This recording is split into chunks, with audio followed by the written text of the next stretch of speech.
السلام علیکم دوستو، آج جس ٹاپک کے بارے میں بات کریں گے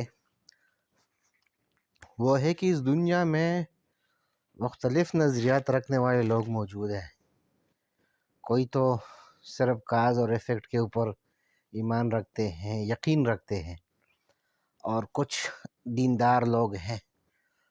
بہرحال ہر مذہب میں مکافات عمل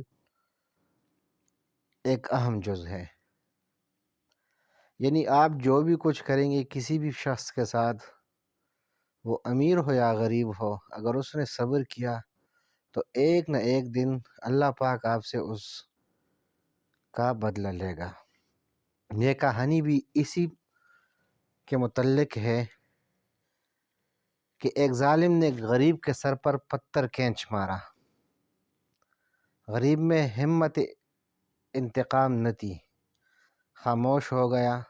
آج بھی آپ دیکھ لیں، دنیا کی تاریخ ظلم، جبر اور بربریت سے بری پڑی ہے۔ آج ہم یہ تو سمجھتے کہ دنیا نے بڑی ترقی کر لی، لیکن انصاف بہت مشکل ہے۔ کچھ عقل مند لوگ تو انصاف کو اللہ اور کچھ لوگ صبر کرتے ہیں اور اللہ پاک سے انصاف مانگتے ہیں، تو اس شخص کی جو حالت ہوتی ہے وہ بہت پھر خراب ہو جاتی ہے، یعنی جو ظالم ہوتا ہے۔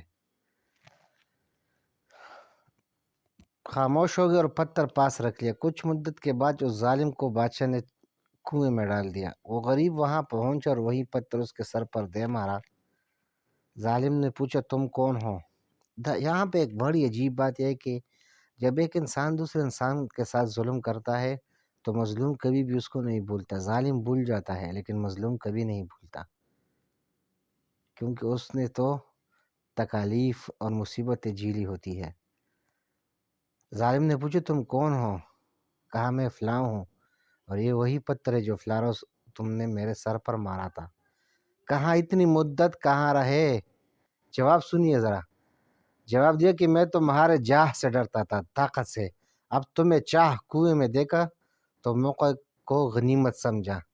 یعنی دنیا میں جو بھی کوئی ظلم کرتا ہے تو مظلوم ہمیشہ اس کے لیے ایک خاص موقع دیکھتا ہے۔ اگر وہ اس کو زندگی میں نہ ملے تو وہ پھر رب کریم کے